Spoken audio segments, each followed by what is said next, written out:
All right. Hello, everyone, and welcome to this conversation. For few people on the planet, running is easy.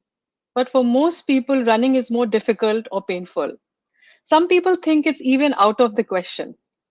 At one point, Danny used to spend more time nursing injuries than running races.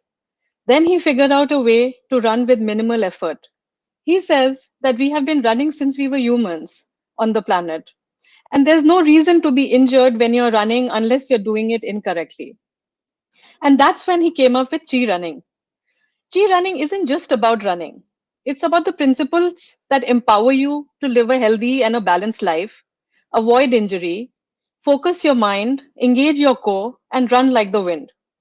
ChiRunning has helped thousands of runners improve their running form, reducing and preventing injuries while decreasing recovery time. Runners of all ages and levels have improved their efficiency and performance and now find their running to be pain-free and more enjoyable. Whether you're brand new to running, returning from an injury, or want to remain active while aging, you can create a foundation for healthy movement with Chi Running.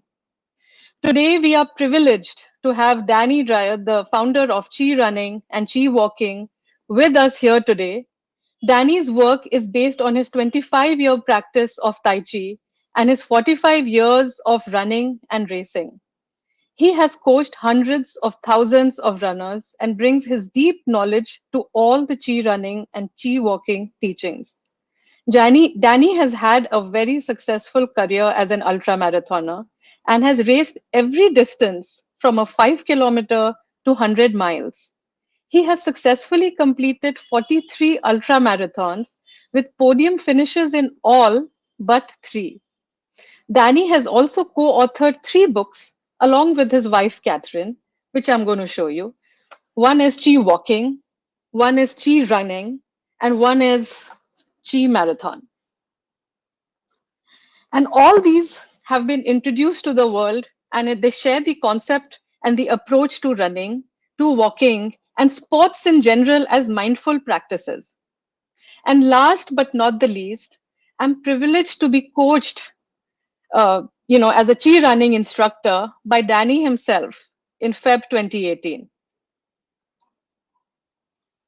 Good morning, Danny. How are you doing? Good morning, Samya. It's great to be on you. We have people saying hello, and as and when they have something for you, like Priya says, thanks, Danny and Soumya for doing this. So yeah. Okay, so I think without wasting much time, Danny, we will dive straight into the questions. Sure. And what we will do is, for the audience, we will have questions also towards the end if people want to ask. And if there is a relevant, pertinent question, then I will just put it up and we can go the way it is. Yeah, and I'm happy to answer anything. Sure. Thank you so much, Danny. So just for all the viewers, just to start with, what is Chi running and why should a runner take up Chi running? Well, Chi running basically is it's my approach to running. So I've been a runner for 45 years, and my approach changed to running once I started learning the principles of Tai Chi. So I started Tai Chi many years ago, and I realized that the Tai Chi approach to running really centers all the movement from the center of your body. Okay. I realized that when I was an ultra runner, there was lots of miles, and my legs would get tired, like everybody else's legs. They get tired when you run. But if you really can learn how to run without using your legs so much for propulsion, that really helps you to last longer. It helps you to go faster. It helps you to do a lot of things because it's not your leg muscles that are getting tired. And so when I started applying the principles of Tai Chi to my running and running more from my center than from my legs, my running took on a whole different direction. And so then I didn't have to do lots of strength training and all the plyometrics and all the weight training and everything else. And all the muscular stuff was kind of starting to go out of the picture. And it all is in coming down to just making your movement, every movement you make while you're running, whether it's your arms, your legs, your torso, whatever, that you make it all work together as a unit. And most people just run with their legs, and their legs are carrying their body around, doing all the work. When really, the more you can use every part of your body in its own way, the more efficient you become. And so I started translating what I knew from Tai Chi into my running, and my whole new world opened up. It was a wonderful change in my running, and that's why I was able to be a successful ultramarathoner. Right. And we can get into the details in a little bit. Yeah. Yeah. And Danny, when and how did you start running and then coaching? Oh, wow. Well, I started running.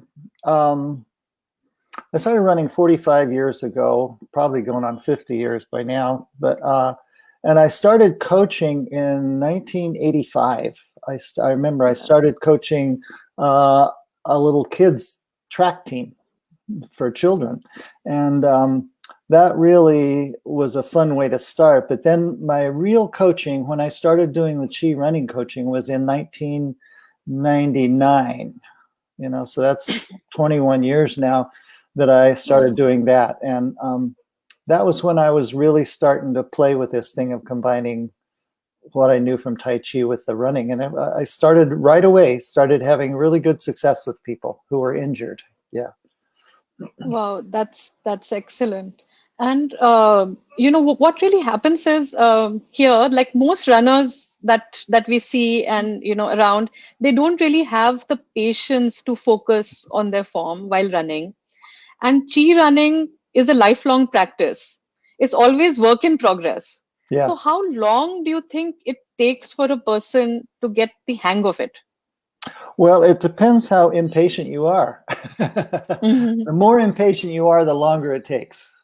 Because what will happen is that I've had so many people come to me and say, I want to run a sub 40-minute 10K in 2 months, and I go, you come to the wrong coach.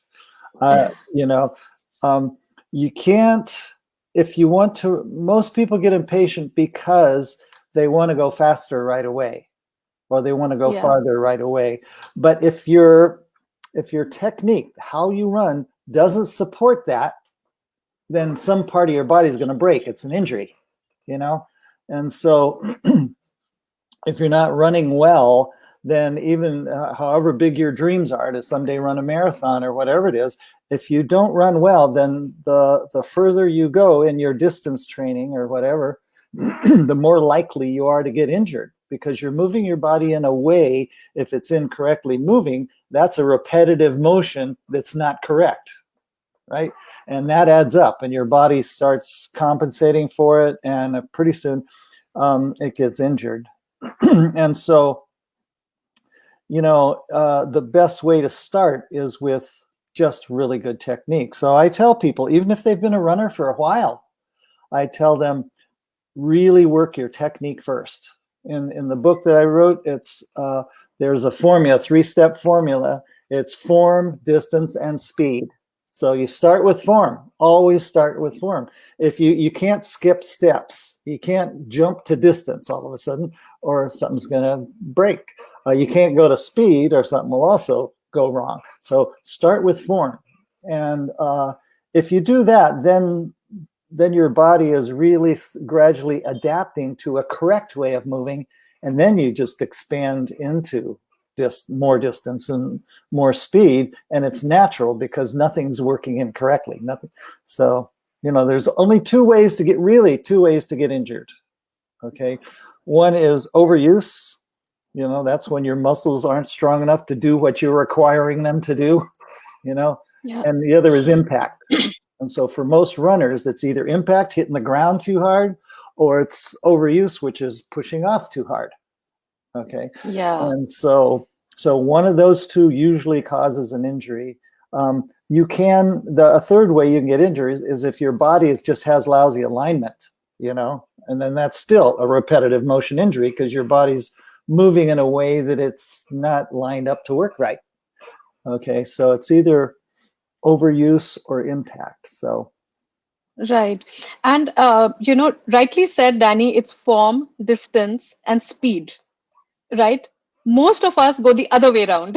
yeah, I know. I want to run fast and I want to run far. And the last thing I want to do is slow down and work on my form. Right, right. Yeah. Yeah. So that's an excellent tip for Well, everyone to know. well, it brings up another point that is that in order to go faster, you have to first slow down.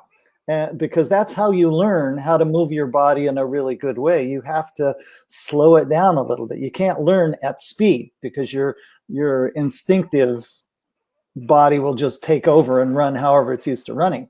It won't be able to learn a new way because everything's happening so fast. And so you have to slow down your running and get it correct.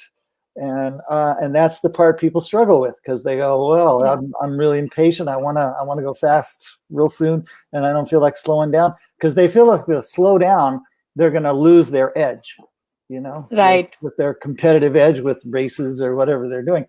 But in reality, you when you really slow down, if you do it right, then when you do want to go faster, it's like you stepped out of an old lousy beat up car and just stepped right into a brand new car that runs really well.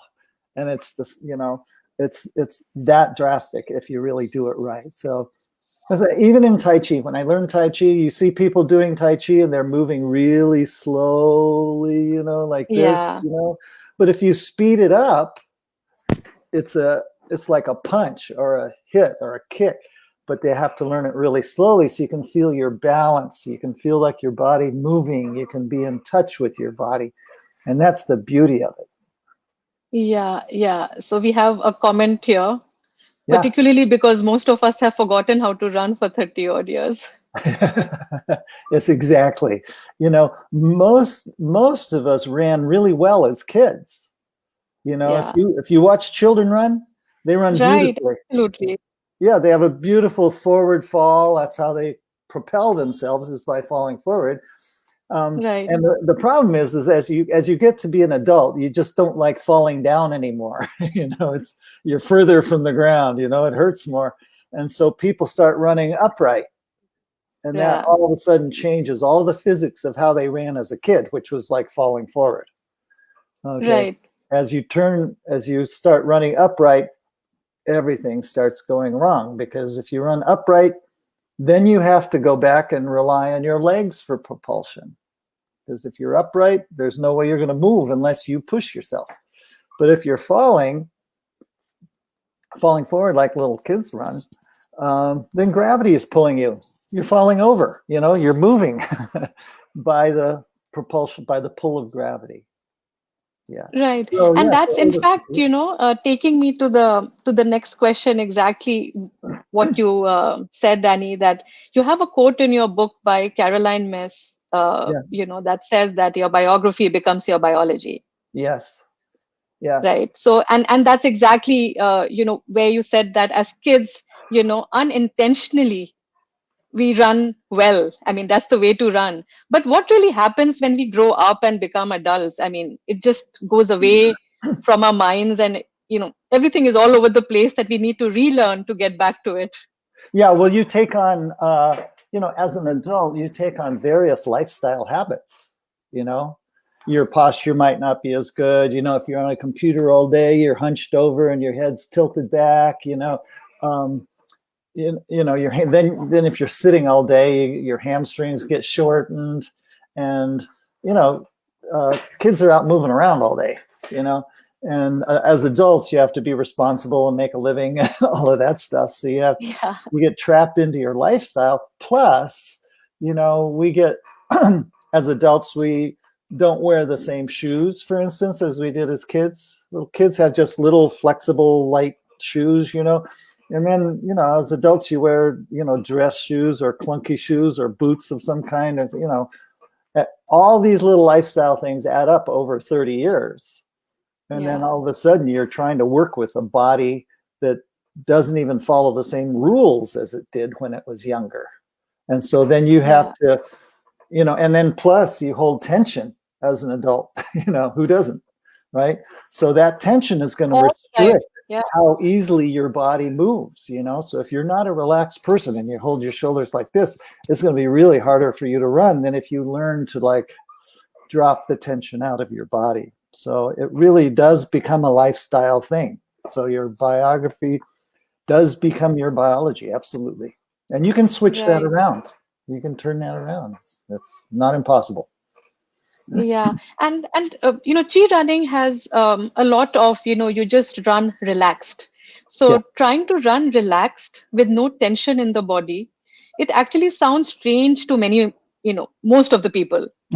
And for most of the people, running is also a grind.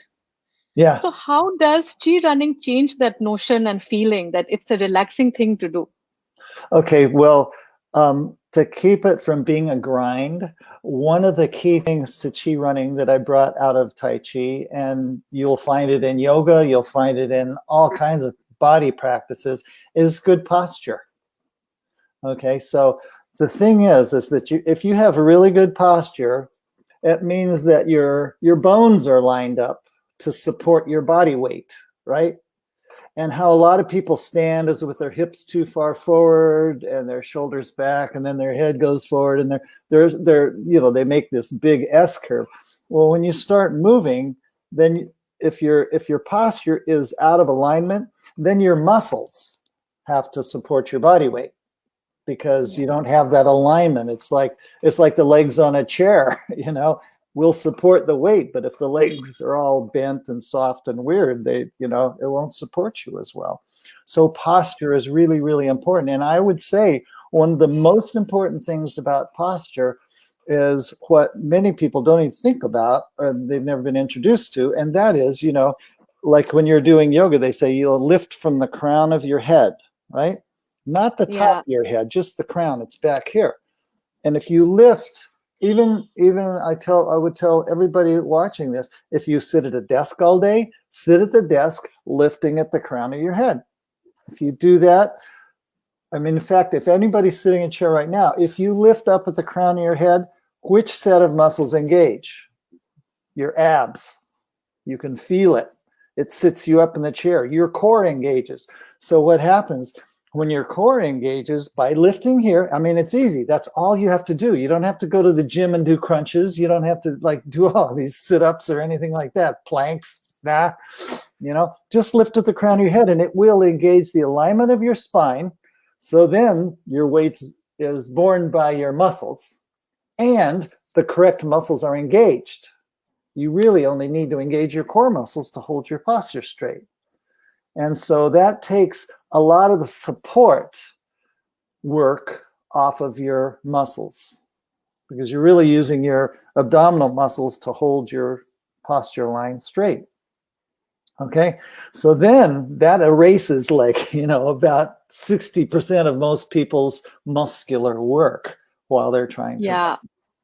run. Okay, and it does just a number of amazing things. So how it feels like a grind is when you sink into every step you take. It's like, it's and instead, if you're lifting up, if you're thinking of, wow, I'm being lifted between every step, all of a sudden, the phrase that I love is there's a saying, you've heard like running yourself into the ground, right?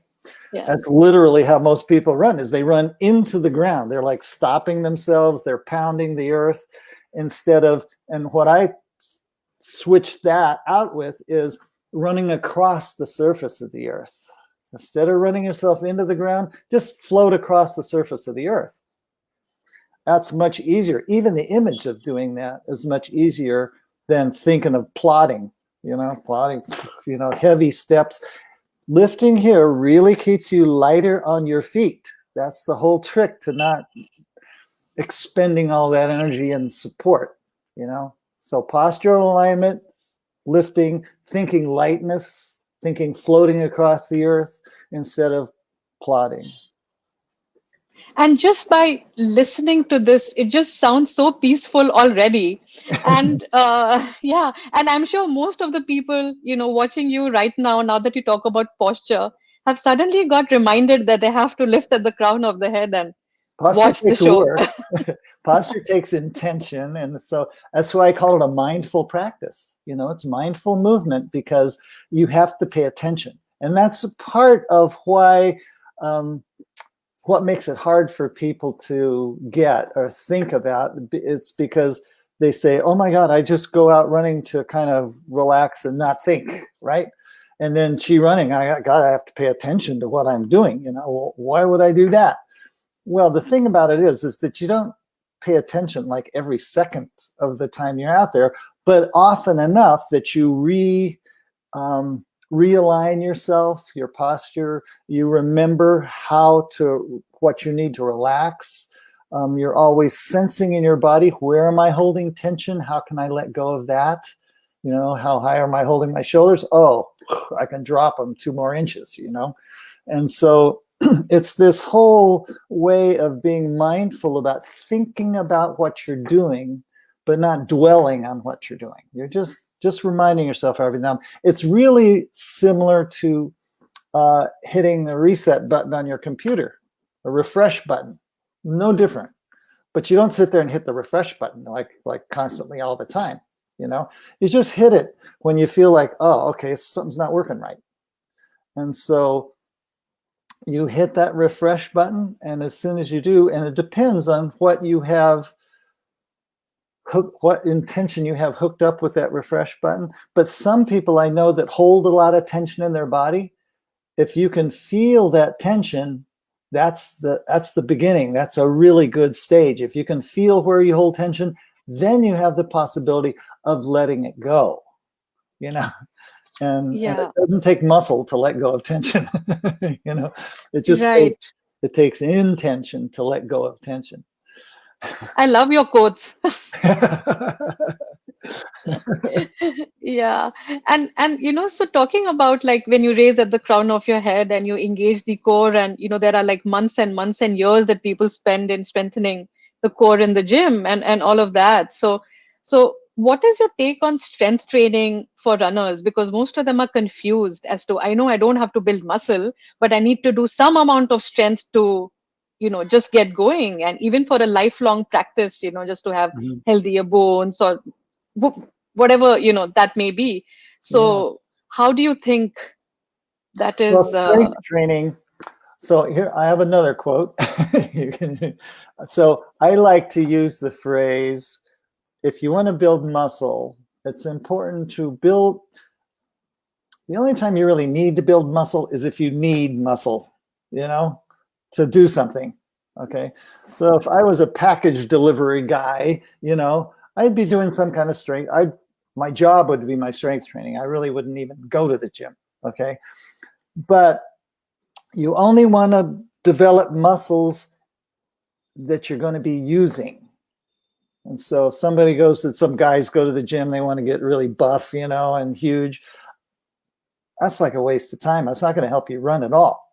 But if you have an imbalance in your muscles where one leg is stronger than the other, you need to do some strength training on the weaker side.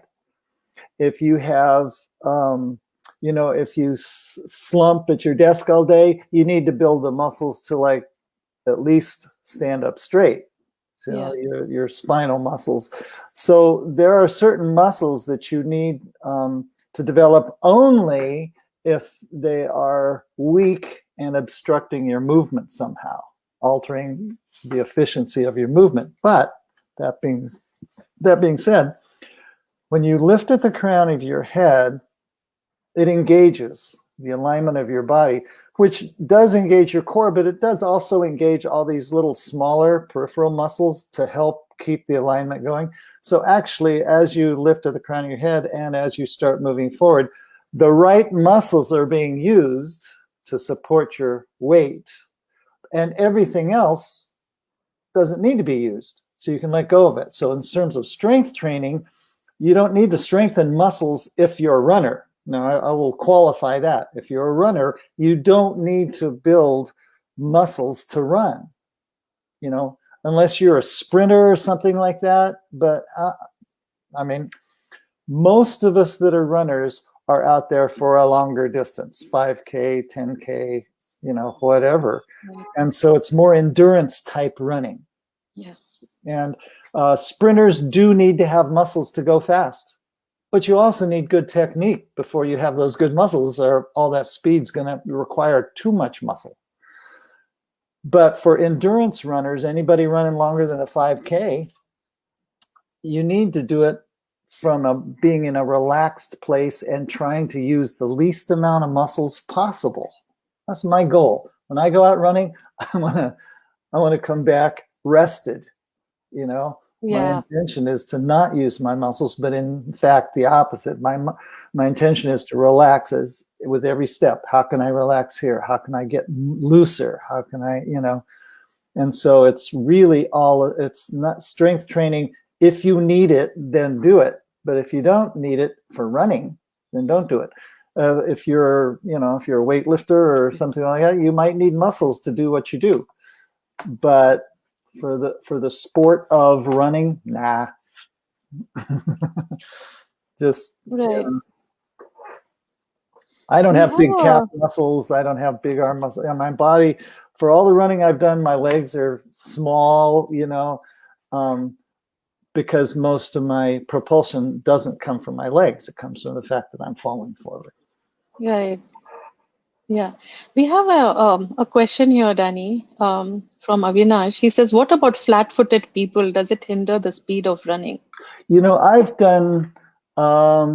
read lots of articles on that from podiatrists who say that being flat-footed does not make a difference in the world. Doesn't at all. You have to, you know, for high speed, I don't know about high speed like sprinters or anything like that, but for basic endurance running, I've known lots of runners that are pretty flat-footed and it doesn't bother them. If the rest of your technique is good and you're not overusing your muscles. Now, being flat-footed might affect you negatively if you're pushing off with your toes. That puts a lot of stress on your foot, okay? But if you're just landing, you know, a nice forefoot or midfoot strike, and then just picking up your foot to go into the next stride, if you're not toeing off or pushing off or creating a lot of stress in that foot, if it's flat-footed, it doesn't have as much structure. You know, that, you know, the arch of your foot allows you to absorb the shock as you come down. But as long as you're not using that toe to push off, you're not overusing the muscles, the intrinsic muscles in the bottom of your foot. So I have not heard anything that definitively says that running flat-foot affects your running one way or the other at all. Yeah. That's excellent. In fact, people who are flat-footed and put so a lot of times podiatrists will say, well, you need to put a shoe insert, you know, with an arch support so that you have arches. That's the worst thing you can do, okay? Because putting an arch support doesn't allow your foot to have any of that spring in it. Even if you're flat-footed, you have some amount of stretch along the tendons of the bottom of your foot. If you put an arch support in there, it disallows that, you know? It disallows your foot from absorbing shock. So basically, Danny, focus on your technique, focus on your form, and being flat-footed should not hamper you going out and running and all of that. Not at all. As long as you're not overusing your feet. Got it. So the trick is to not use, how do you run without using your feet? Okay, without overusing your feet. Then you have to learn, okay, then I have to learn how to just fall forward and just pick up my feet to keep up with my fall, right? Then you're just picking up your feet. You're not pushing off with your feet. That's a big, big difference. You know, if you look at running injuries, I would say 90%, 95% of all running injuries happen from the knees on down. From the knees on down, right? And you can name them. You got all the knee problems, runner's knee.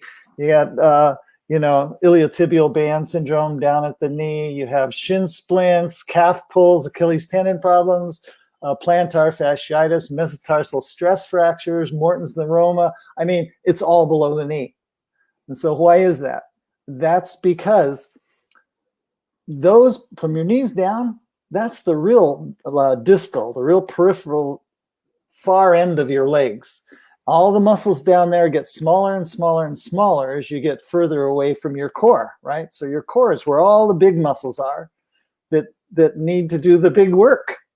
But what happens is everybody puts all the big work down from the knees on down, and your body just wasn't designed to use those little tiny muscles for such a big job as running, especially if you're running up hills or down hills or fast or anything like that. You're relying on the smallest muscles in your leg to do the biggest job. It just doesn't make sense, you know. Right. So I'm trying to switch that around to then the big muscles do the big work, the next smallest muscles do a little bit less, the tiny muscles do a tiny bit, you know, and that's it. Right. It's always the other way around, and that's when Yes. injuries happen. Always. I've been teaching the opposite thing to people for so many years. Yeah. Just going back a bit on strength training, we have Ashim who says, Danny talked about muscles that are important for running. Isn't strength work then important for glutes, hamstrings, and quads? No, only if you're a sprinter. Only if you're a sprinter. If you're an endurance runner, absolutely not. The whole idea is to kind of get away from what I call the backside muscles. So the backside muscles, the muscles that always get pulled, right? You have injuries, calf pulls, Achilles tendon problems are all on the backside. Hamstring pulls are on the backside. Glute pulls are on the backside. All of that stuff is on the backside of the body. The reason why it comes from the backside of the body is from pulling yourself forward. A lot of people reach with their leg and pull themselves forward over their foot. When that happens, your muscles are pulling you forward. That's a lot of work. Instead of falling forward ahead of your feet, people are reaching ahead of their body and pulling themselves forward. Yeah. That's going to wear out your muscles. And yeah, if you want to run that way, go out and do a lot of body work and build up your glutes and hamstrings and calves and quads. But it's not necessary if you can learn how to do it by the propulsion provided from gravity. It's so much different. I think a lot of people might give up gym membership after this, Danny. Well, you should. In the middle of COVID anyway, what are you doing in a gym? I know. I haven't been in a gym in so long, and I'm still really fit, you know, and hasn't affected I me. know. Yeah. We have a question from Apurva. It is challenging to have the toes pointed inwards, basically forward, especially when I'm going uphill. What should I do? Have the toes pointed inward when you're Forward. going forward. Is that what you meant was forward? Yeah. Okay, so pointing your toes. Well, let's see. I want to make sure we get our terms right, you know, pointing forward. When you're going uphill, you do need to throw in a little bit of propulsion from your legs, but in ChiRunning, the propulsion still doesn't come from your legs, it comes from your core. And that's a little bit harder to explain, but I'll do my best. When you're going up a hill, there are things that you can do to make hill running easier that people don't do, they don't think about. So think about if you're going up a hill in a bicycle, what would you have to do to your gears in order to go up the hill? Let's say you go to a spin class and you learn to pedal at 90 RPM, right? So if you go to a hill in a bicycle, you keep it 90 RPM, but you shift down to a lower gear. So you're still doing that 90 RPM that you're used to, but you're just not going as fast because you're in a smaller gear, right? When you go up a hill, the first thing you need to do to make it easier, well, what am I saying all the time? How can I do this in an easier way? Shorten your stride. Okay, so take smaller steps. You don't need to go up a hill as fast as you go on the flat or as fast as you go downhill. Uphills are a time to rest. Uphills are a time not to like do all the hard pushing, because that's, again, where all the injuries come from. So if you're on your toes, you're pointing your toes and pushing yourself up the hill with your toes, that is doing the hardest work of going up a hill with the tiniest muscles in your leg, your toes. Something's going to break, you know? And so shorten your stride and still fall up the hill. But what I have people do, and that's actually what they teach sprinters to do as well. When you go up a hill, you shorten your stride, but you increase the power of your arms. Instead of trying to increase the power to your legs, you increase the power to your arms and let your arms lead you up the hill. Don't try to get up the hill by pushing yourself with your toes up the hill. That's a bad mistake. Yeah. I've learned the hard way. That's why I'm saying all this stuff from experience. You know, Yeah. it's just not a physically efficient way to do it. It doesn't work with the laws of physics, and I go along with the laws of physics as much as I can as well. Right. I think most of the people, Danny, it comes very, I mean, it feels very comfortable if their feet are splayed out. Oh And yeah. especially when you're going up the hill and you have to suddenly remember all the form focuses and keep them straight, it becomes even more difficult. One is the hill and one is the form focus. Yeah, when you splay your feet out, it does an interesting thing. You know, if your feet splay out, usually if you're standing, it's fine. Splay your feet out when you're standing. As soon as you start moving, it is really important that as many of your body parts as possible start heading in the same direction that you are for efficiency. That's how the body was actually designed. So when you start moving forward, your feet should be pointed in the direction you're headed. The reason why is because if your feet splay out and you roll forward over that big toe, okay, and your feet are splayed out, what it does is that it twists your lower leg right at the knee.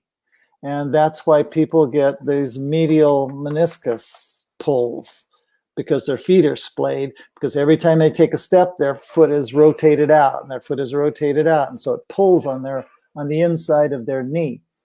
Whereas if you put your feet forward, your knee gets to hinge in the direction it was supposed to hinge. And that, you know, and it works right. The other thing when you splay out is your IT band on the outside of your knee doesn't get to track correctly as it should. The IT band comes down the outside of your leg, goes over through your knee and attaches to the front of your tibia. That's what straightens your leg. And so it acts like a little pulley over a certain part of the bone, that tendon. If that pulley is turned sideways, all of a sudden the pulley doesn't work as well, you know? And so keeping your body aligned and straight. So I tell people there's two types of alignment. One is your postural alignment. So that's alignment with the pull of gravity. And the other one is directional alignment, which is aligning all of your movement with the direction you're headed. So, you know, there's a lot of people who swing their arms like this across their body when they could be swinging their arms in the direction they're headed, right? There's a lot of people that, you know, run side to side when they run. You know, if my body's going this way and I'm headed this way, I'm wasting a lot of energy, you know? So straighten it up so that you run this way. A lot of people bounce when they run. They go up and down. So if my body's going this way and I'm headed that way, I'm going to be wasting my energy. So there's all these little ways you can clean up your act, you know, Right. so that all your movement is really leading in one direction, and that's the direction you're headed. And that's mindfulness. That's what you think of. That's what I think about when I'm out there running. And I think about, okay, what's not helping me? Yeah, yeah. And I'm sure, Danny, right now, all the runners who are tuning in and who are listening to you, they'll be like, oh, that's me. I mean, you know, either or of the one wrong things that we do as runners, people would be thinking in their minds that I do that. That's Yeah, me. I oh, need I to do. correct that. Yep, I do that too. Yep. Yeah, Yeah, that sounds like me. yeah. And Yeah. so, So yeah, and I've just, I why I've loved teaching all these years is because, I am on a mission. I really want to see people not get hurt. I want them to love running as much as I do, and get as much enjoyment out of it and as much health out of it. I mean, if you're getting hurt with your running, don't give up running. Change how you run. yeah. Hey, it's a great sport. There's nothing wrong with it, but change how you run and take away the impact and the overuse. No problem. Yeah, yeah. And I think injuries are the biggest scare for many. Mhm. And there is a thought that, why run and risk the injury at this stage, which could be, any stage it is for that individual in life. Yeah, right. And yeah, and all the tips that you're talking about will definitely, help them at least to think that, there is always scope to start and do it well, no matter at what stage of Yeah. a running thing you are in Oh, journey. absolutely. Yeah. And, now we've been doing it this long enough that now we have, on the ChiRunning website, we have ChiWalking too for people who just walk. But the ChiRunning website, you can go and find, videos and lessons and things like that, especially during COVID when you can't really get together in a group and do all Yeah. that kind of stuff and running. But um, there are all kinds of ways to learn. Just go to the website and check out Yeah. stuff. Yeah. Yeah. And in fact, Danny, we have a lot of walkers here. We have Oh, good. Preeti saying excellent. Any tip for walkers? So Yeah. yeah. Well, I definitely have tips for walkers. So the the best part for walkers is now with runners, I have runners, fall forward from their feet, right? Walkers can't do that because your feet are always in contact with the ground. So at some point your foot is in front of your body, so you can't really fall ahead of your feet if you're a walker. And so a walker has to fall forward from their hips, from their hip bone. And their feet can just be swinging underneath them, but you fall forward from your hip bone. You still keep your posture really tall, but keep your upper body a little forward. Keep it a little forward. And the thing with walkers is really the biggest help for walkers is two things. One is lifting at the crown of your head, and one is your arm swing. So if you're a walker, a runner too, but walkers especially, you want to be sure that when you're walking, you don't swing your arms out in front of your body. You fall forward from your hips, but to counterbalance that forward fall, you swing those elbows back. Really, And walkers, the thing about walkers is you're always walking different speeds, right? And so if you're walking slowly, your arms can swing at your sides, they can just, as you walk. If you walk faster, you want to bring your hands up a little higher and swing them. And if you're walking really fast, your hands even come up higher. Okay. So how you walk, your speed, the height of your arm swing is relative to your speed. A slow stroll would be arms at your side.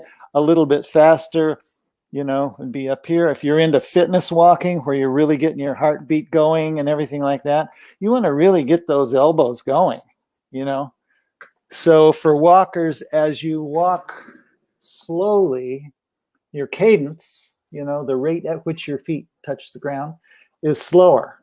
You might take, who knows, uh, if you count each foot, you might take 120 strides per minute, right? But if you get into fitness walking, you step faster. But the thing that walkers need to be aware of is as you walk faster, don't increase your step. Don't reach further out in front of yourself. People used to do this thing called power walking, and it was like really taking these long strides. That's going to create injury, impact. You're increasing your impact. So for walkers, come up with what feels like a really comfortable stride length, just what's not too much of a stretch, and then walk with that stride length regardless of what speed you're doing. If you're doing slow, same stride length. If you walk faster, same stride length, but your feet turn over quicker. Same stride length, quicker turnover, you get to do speed. Okay? And as you go faster, your arms go faster. As your arms go faster, your legs go faster. And so, you know, your cadence picks up. And until the point when you really want to get a really good solid period of exercise, your arms are really going, your legs are really going, but you're not overstretching anything, you know? Yeah. Yeah. Thanks, Danny. Thanks for that, because we have a lot of walkers listening to you. I've been getting a lot of questions on breathing, actually. Oh, So good. I know that, yeah, and I know that many runners, they struggle when it comes to maintaining the right heart rate zone. So what, according to you, is the best approach to breathing while running? Yeah, the best approach to breathing really is to learn how to breathe through your nose instead of through your mouth. So most people, most runners breathe through their mouth. Walkers, probably not so much because it's easier. You never really are breathing that hard, but runners get their breath going pretty fast. But I would suggest you learn how to nose breathe and at the same time how to belly breathe. So this is a lot in yoga, has nose breathing and belly breathing, and belly breathing is when you breathe really deeply into your belly. You let your belly fully expand on the in-breath. But the whole trick to breathing is people get out of breath not because they're not breathing in enough, it's because they're not breathing out enough, And people breathe really, if you breathe through your mouth, you breathe really shallow. The air doesn't get as deep into your lungs. And so when you see somebody out of breath, they're like, when I breathe that way, it only gets into my upper chest. Okay. So all those little alveoli in your lungs and capillary beds, most of them aren't in your upper lungs. They're in your lower lungs. Okay. And if you're only breathing into your upper lungs, you're not getting enough oxygen no matter how you breathe. You could breathe like a freight train. You won't get enough oxygen. You'd be just panting. And so if you start to nose breathe, it gets that air. As soon as you close your mouth and start nose breathing and letting your belly expand as you breathe in, it takes the air all the way to the bottom of your lungs where more oxygen exchange happens. Okay. Now, that being coupled with training yourself to not use as much muscle means that you're not requiring as much oxygen to begin with, right? Because your body's not working that hard.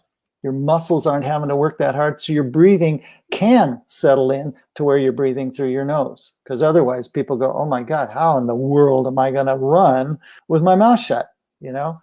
And so what I do is I breathe in through my nose and out through my mouth.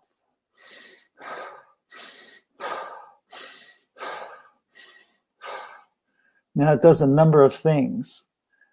When you breathe in through your nose, the air has to come down into a very small stream and it speeds up, creates higher velocity going into your body, and that allows it to go deeper into your lungs. When you breathe out through your mouth, it allows you to breathe a full out breath, to really empty your lungs, so that when you do breathe in, you're breathing into a vacuum instead of breathing in to a full set of lungs.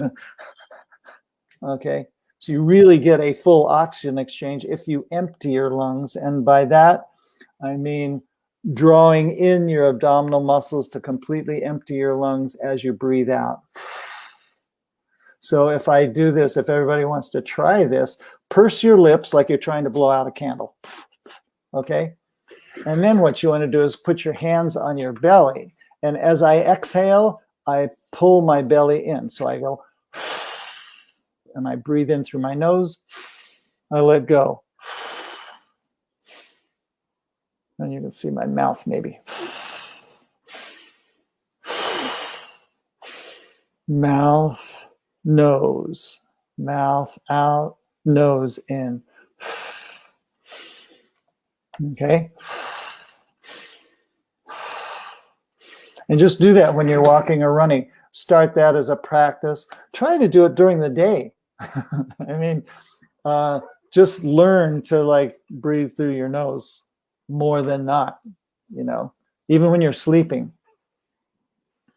Yeah, we have Geeti asking, what if the air you're breathing is really cold and hurts to nose breathe? I know she's in Iceland, so. Oh, you're in Iceland. Okay, no matter where you are in the world, you should be wearing a mask, right? So if you wear a mask, especially, don't just wear any mask. If you're one of those cloth masks and you're outdoors, and it sucks into your face and then blows out and sucks into your face, that's uncomfortable. What I do is I go to a hardware store and I buy a particle mask like woodworkers use that actually has a shape to it. It's like a cup, goes over your face, and it holds that shape. That's what I use in cold weather because it preheats the oxygen before it goes into your lungs. And I breathe in through my nose. That also heats it more than if I breathe in through my mouth. But if I lived in Iceland and it was really cold out, believe me, I'd be wearing one of those particle masks, and the air comes in pretty easily, but it's preheated. Okay. And it really works. I grew up in Colorado. We had very cold winters. I could be running at 10 degrees below zero. That's Fahrenheit. And it totally works. So if you need to preheat the air, that's a really important thing to remember. Yeah, thanks, Danny. And we have Natasha asking, what if, the efficient way to breathe, especially when you are mildly asthmatic? Oh, okay. Asthmatic. You know what? There's a great book on this. It's called The Oxygen Advantage. So write that down. The Oxygen Advantage. It was written by a guy named Patrick McKeown, McKeown.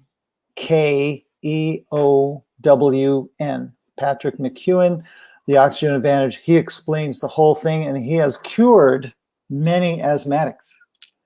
So just from nose breathing. So the technique that he has people doing, there's all kinds of stuff he has doing, but he has one thing where you're really trying to increase the oxygen absorption, So if you're asthmatic, you're not getting enough oxygen. And so he has you do breath holding while you're walking, you can, and just in a really relaxed way, just breathe out really comfortably and then hold your breath.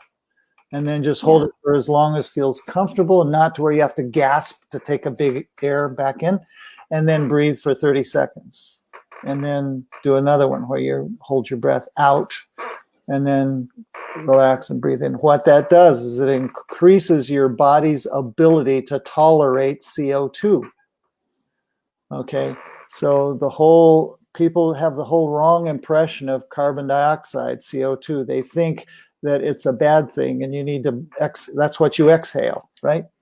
But if you exhale too much CO2, if you're panting, letting out all that CO2, the interesting thing about carbon dioxide is that's the molecule that oxygen bonds to in order to be carried through your blood vessels to your muscles. You need to have some of that carbon dioxide reserved. And if you're breathing it all out, if you're over breathing and getting rid of it, you're not getting as much oxygen. Okay, so the idea with breath holding is to increase your body's tolerance to CO2 to where you don't feel like you need to gasp for breath as often. You can breathe more comfortably through your nose at a higher speed is what that does. And for asthmatics, it completely can change the amount of capillary beds in your lungs so that when you do take a breath, you're getting much more oxygen than when an asthmatic has like restricted lung capacity. Right. Yeah. Thanks, Danny. And again, I'm remembering one quote. Was it Patrick McKeown who said that nose is for breathing and mouth is for eating? Good phrase to remember. Really. So I think that's, Yeah. And, there's just an interesting side thing, So Patrick McKeown suggests that you sleep with tape on your mouth, that we use medical tape, like that stuff that comes off real easy. And so I've been sleeping with tape on my mouth, and my wife loves this because I have stopped snoring. I used to snore. I used to wake her up all the time. And now it's not there. It's just not there. And people use these machines and all kinds of stuff to keep from snoring. No, tape your mouth shut. And some people even run with their mouths taped shut. That's for their training, So, and yeah, at one point when I was really running a lot and in really good shape, I could run probably an 8-minute per mile pace with my mouth shut. Wow. Yeah, comfortably. I mean, just, yeah. Yeah. So breathing is really important. So definitely work on your breathing. Yeah. Right. And Danny, a lot of questions are coming in on footwear. So I will just, put that. So there's a lot of discussion on optimal footwear for runners. They talk about high stack, they talk about low stack, they talk about carbon plate, barefoot. So anyone starting or resuming their running journey is actually quite overwhelmed with all the tech and the information available to them from all over the place. Yeah. So what is your advice on footwear to a person who's just beginning, starting their running journey, because there's just too much information available and they just get overwhelmed? Okay, so here's a basic rule. Basic rule to follow when buying a shoe. It should allow your foot to do everything your foot wants to do. Simple. It shouldn't apply things to your foot that then your foot needs to get used to doing. That's not what a shoe should be doing. A shoe should be there to allow protection from the road and total freedom of movement of your foot. So like I said, if it has an arch in it, that's not freedom of movement. Your foot can't really compress like it wants to. So high arches are out. If it's got a raised heel, if it's got a heel stack, then your feet are already having to work just to hold your body posture straight because you're being tilted forward by the heel of your shoes. The other thing with having a high stacked heel is that when you land, it means your heel is hitting the ground this much sooner, right? It's hitting sooner, and that creates more impact. So contrary to what the shoe companies say, that a higher heel reduces impact, it doesn't. It actually creates more impact, okay? Because you're hitting the ground sooner because you got an inch thicker heel, okay? You've probably seen it if you wear high heels, you can really feel your heel hit, when you, so try to stay away from too high of a stack. I like zero drop shoes. I don't like minimalist shoes. I mean, if you want to wear them, do, but there's a higher odds of injury, I think.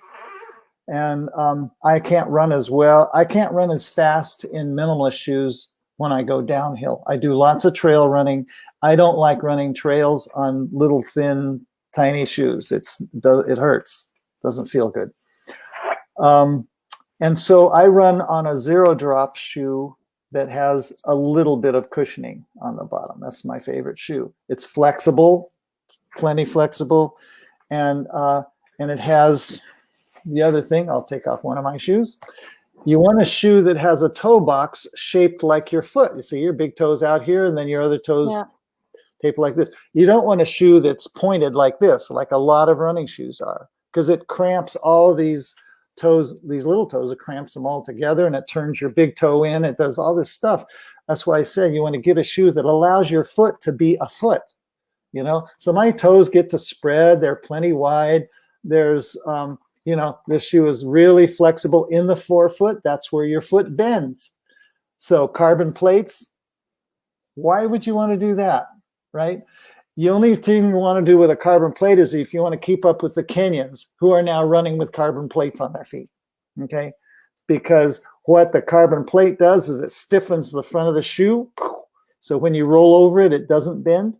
And if it doesn't bend, what does that do to all of the lower leg muscles? It makes those muscles have to work really hard. It's good for speed because that carbon plate will spring you forward, but only speed at, crazy speeds. If you're just a regular runner, you got no business going for a carbon plate in your shoe. You want a shoe that's wide, fits all your toes, flexible, right where your foot flexes, zero drop. You can see this is pretty flat, and a little bit of cushioning. I don't have no cushioning, And you also want an upper that is pretty, pretty flexible. You don't want an upper that's really stiff either. So, they should feel a lot like bedroom slippers. The most comfortable. Yeah, the most comfortable. Go for comfort. If you put on a shoe and it feels really stiff in some place or lumpy somewhere or tight somewhere, just tell the shoe salesman, can you give me something else? And the shoe you want should feel like you're wearing bedroom slippers the first time. You shouldn't have to break in a pair of running. If you have to break in a pair of running shoes, don't buy them. They should feel really good right out of the box. And when you run in them, they should feel just as good when you run as if you're just walking around or anything. So just a few principles, but all that stuff is just bells and whistles. It's all just to try to get you to buy their shoe. Right. And all those shoes that say this is going to help you with your pronation and all of that. They don't. Yeah. They're built on the premise that if you correct a symptom, you correct the problem. That never works. If your feet overpronate, if you roll in, well, first thing you could do is start learning how to run with your feet forward. And what that does, turning your foot forward, strengthens your adductor muscle on the inside of your leg. If those muscles are weak, that's why I said the only time you strength build is if you have a weakness. If your feet splay, you have a weakness. You need to strengthen those legs to come in, and any PT will tell you how to do that. Okay, and so all the other things that shoes do to correct for overpronation, for supination, for all that stuff, you want to do it muscularly. You want to be able to make those corrections in your body so that then you only need a nice neutral shoe. Because otherwise you're going to have to be locked in to buying a very specific shoe or inserts or, orthotics or all of that stuff that you don't need, because that's fixing a symptom. You want to fix the problem, and then you go to your body and go, okay, are my muscles too tight here? Are they too relaxed there? If they're too relaxed, I need to strengthen them. If they're too tight, I need to stretch or loosen them. You can adjust. The body is so plastic and pliable that anybody can change their body into a better form. Yeah. That's an excellent tip, Danny. I think a lot of us, who are runners struggle with this answer.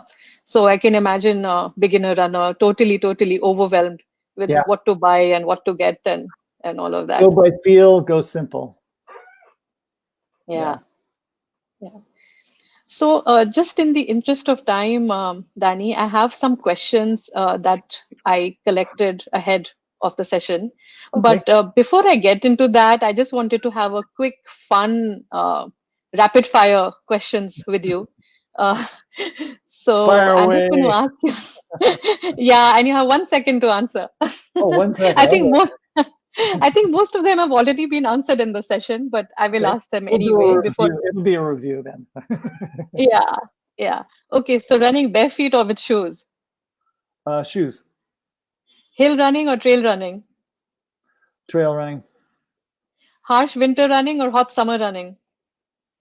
Neither. Marathons or ultra marathons? Marathons. Morning runner or evening runner? Morning. Favorite marathon or an ultra marathon? Big Sur Marathon in California. Wow. It's gorgeous. Beautiful. Yeah. Danny the runner or Danny the coach? 1 second. Danny the coach. Okay. Running with music or without? Without. I didn't even running with. Yeah. Running gadgets or without? About Quick 3 worst habits any runner can have. pushing with their legs. 3. You can take 3 Oh, seconds. 3. Oh, 3 seconds. Pushing with their legs, having poor posture, and be identified as a runner.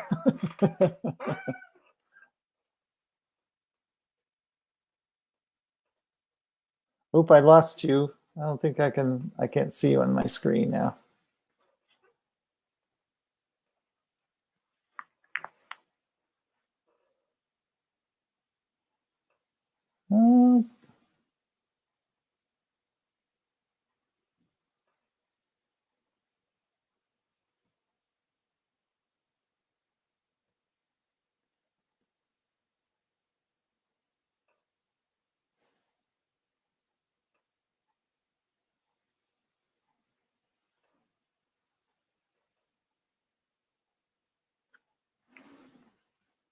Okay, so Samya, I don't see you on my I screen. There you go. Yeah, because I think it was timed for an hour, so it went off. Oh, But okay.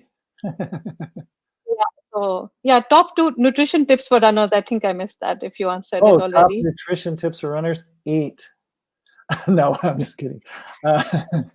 I would say top nutrition for runners: don't totally trust too much on carbs.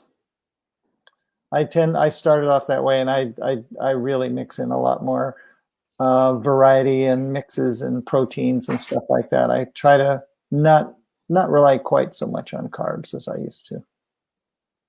Yeah. Okay. And Danny, I know we are like running out of time and it's over time, but I would just like to, ask about 3 questions that I have ahead from the people who've asked this. We have Dinesh from Mumbai who's asked, how do I balance a higher cadence with the sustainable heart rate? I invariably find my heart rate going up as I pick up my cadence. For example, at a 130, 140 heart rate, my cadence will be around 130, 140. If I want to hit 170, I find my heart rate shooting up to 160, 165. Mm. So and he also says the best breathing technique that works for him is inhale, hold, and exhale at 3, 2, and 4. Mm-hmm. So yeah, so I he would says, how do I say, balance that? okay, so one thing is if your cadence is ever 130, your cadence is way too slow for a runner if you're running. What I tell people is, depending on how tall you are, if you're a tall person with long legs, you should always have a cadence that falls between 170 and 180. That's kind of a human number. If you're a really tall person, 170 is fine. If you're a shorter person, 180 is fine. Anytime you go below 170, you're spending too much time on each leg and creating more work for yourself. If you go over 180, you're having to use more muscle to turn your legs over too fast. Okay, so no matter how tall you are, you should at least be turning your legs over at 170. Now, if he could get a metronome, which is pretty easy to find, you can get apps, and ChiRunning app has one. Set the metronome for 170, and as a runner, you should set it at 170 and leave it there and try to match that all the time, regardless of your speed. Regardless of your speed. What that does is that sets your body up to really recognizing that as just kind of a background set of, it's like putting software in, it only runs at 170. Okay. That way, when you start running, when you're doing your warm-up, you have it at 170, but your stride is really tiny. You're not moving that fast, so you can take short little tiny strides, and 170 isn't hard to do, and you don't get out of breath. As your body gets used to that 170, then you can throw in a little bit more forward fall, and you can keep that 170. Don't let it go up, to 180 or 190 or something like that. Keep it at 170. And what that forces you to do is lengthen your stride as you fall forward more to increase your speed. So you want to lengthen your stride as you go faster. How do you do that? by relaxation, not by reaching, by really falling forward and let your stride open up behind you really bigger. Watch the Kenyans run. That's what I've been Yeah. doing for years. Watch the Kenyans run. Their upper body goes forward, their lower body goes rearward. Okay. Yeah. They're the most relaxed runners in the world, and they have the longest stride in the world. Okay. I would not recommend necessarily breath holding while you're running, but he says it works for him. So if it works for you, do it. But I'd be careful, because holding your breath will increase your heart rate. Yeah. There's no way around it. You hold your breath, your heart rate's going to pick up. Okay.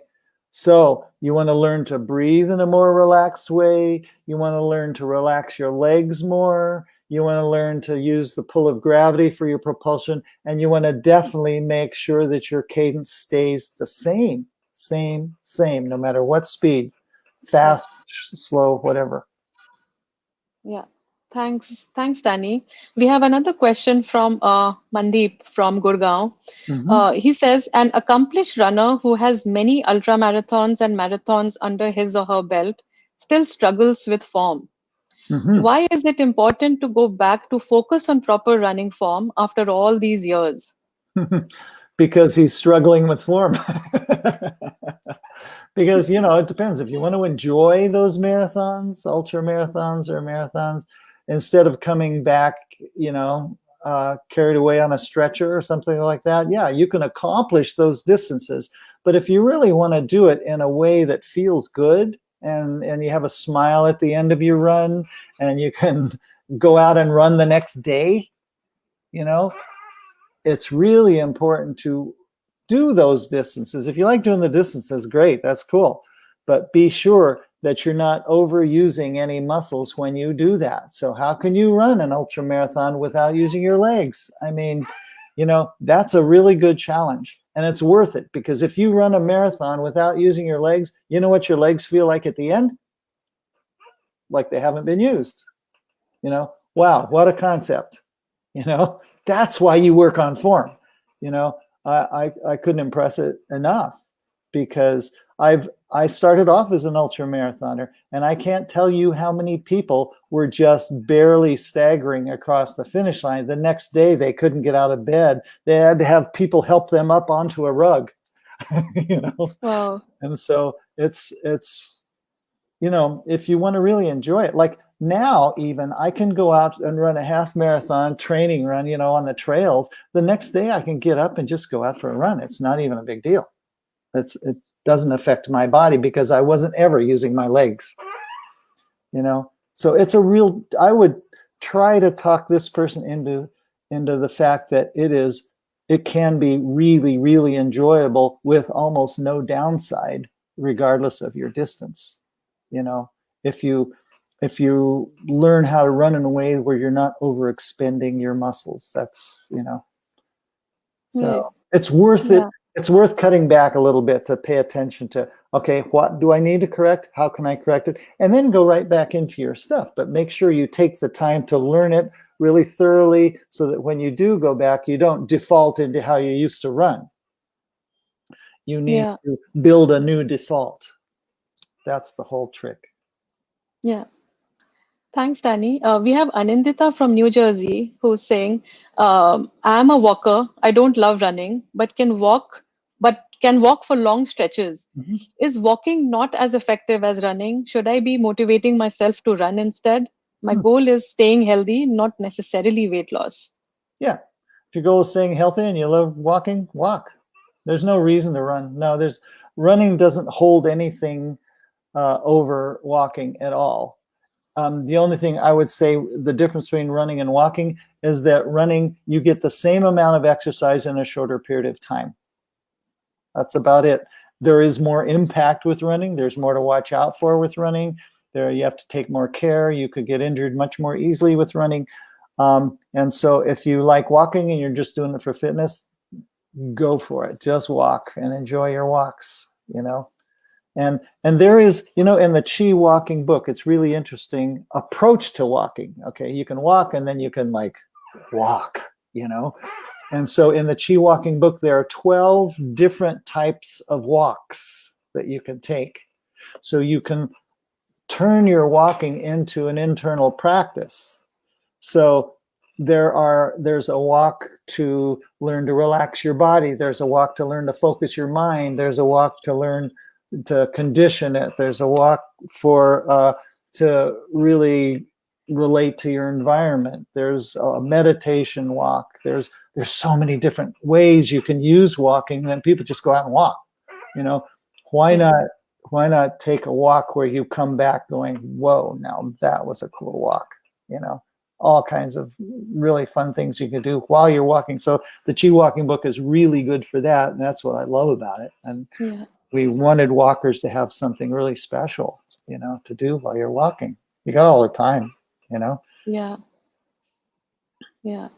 So, Danny, any parting thoughts that you would like to share with people wanting to improve their running to be happier, healthier, and just faster? Well, one parting thought was don't worry about faster and just worry about doing it right.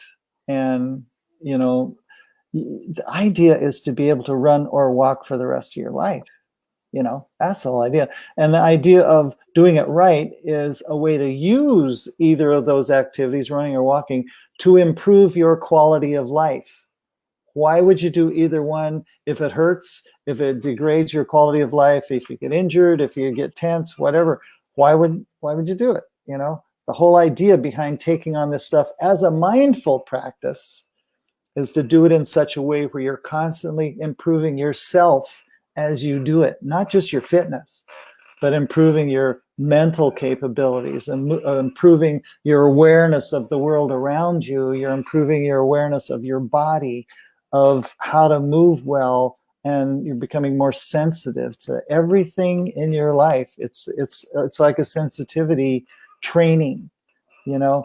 And then that transfers into your life, you know. If you're really conscious when you're running or walking, you can apply those principles to when you're in a relationship, when you're starting a business, when you're doing anything. You can do it all day, every day, and use those principles, whether you happen to be walking at the moment or running at the moment or whatever. You know, it works. It transfers over. So those are the parting things. Like, take your walking and running to another level. Yeah, you want to be fit, cool. Have a healthy body. There's so much more to it. That is like, you know, scratching the surface of what's possible, you know. And so that's what I love about ChiRunning and ChiWalking, is that it takes a normal activity and makes it into an extraordinary activity, not just another fitness program. Right, absolutely. Rightly said, Danny. There are things beyond running and walking, and if you apply the same principles in our day-to-day life, you know, of being mindful, it makes a lot of difference. Yeah, So if it's not everybody just did. that Yeah. you take these principles to a run, but you apply the same principles in your day-to-day life. Yeah. If everybody in the world did that, we wouldn't have a pandemic. Period. Yeah. You know, people would be aware of their environment, be aware of what's going on in their body, make the right choices, do all the right stuff. Yeah. Yeah. Yeah. Well, Thank you so much, Danny, for spending time with us and sharing great insights. We have had, you know, so many comments coming in that I haven't really put it up here, but everyone's really thanking you and appreciating for such great tips and saying that a lot of food for thought and action now. Everyone's made notes of things to do. yeah. And yeah, and there is actually, you know, very little of technique that we hear today, when majority of us are actually gunning for the best times and in the process get injured. Yeah. And yeah, and I'm sure all runners would have greatly benefited from this conversation and would apply these learnings, which would result in, you know, their desired outcomes, Yeah. whatever their goals would Whatever be. they are. Yeah. And so, you know, I just want to tell people that a lot of this stuff is available on the ChiRunning website. You can go there and find out about ChiWalking as well. So that's the easiest way to just, if you want more information, just go there and you can find videos, books, teachers, all that stuff. Yeah. Yeah. And I Yeah. would just like to end this by saying that, we need to be able to incorporate gradually before we can do it correctly with speed. Like you That, said, form, distance, and speed. yeah. Yeah. Those gradually, I didn't mention that in this talk, and that is such a huge principle, is to take it slowly. It's the way everything should happen, is gradually. And that's how you really get the true nuggets of what it involves and what it has, is if you don't just like blaze through it and try to get it done as fast as you can. Anything that you take more slowly happens better. Any learning process, you just get it deeper, get it really in your body. And then you want it to get to the point where you don't have to think about it. At first, yeah, Yeah. you think about it a lot, but after a while, it's neural training. You train in your brain patterns, your neural processes to be different. And once they're different, you don't have to keep like going back and, topping it off and paying attention as much, because you're different. Yeah. It's a beautiful Yeah. thing about it. Yeah. Yeah. So gradual progression is another thing that we need to do that gradually. Focus on the form, then go on to distance, then go on to speed. The Exactly. whole point is, yeah, we need to make smaller circles and have patience in the game by, yeah, just diving into the micro, which is the little things, to understand the bigger things, the macro. Yes. Well said. That's perfect. Yeah, so thank you, Danny. I will end the broadcast here, and thank you everyone for joining, and have a great weekend. It's a pleasure to be on with you. Good to have you, Danny. Thank you. Bye. You're welcome.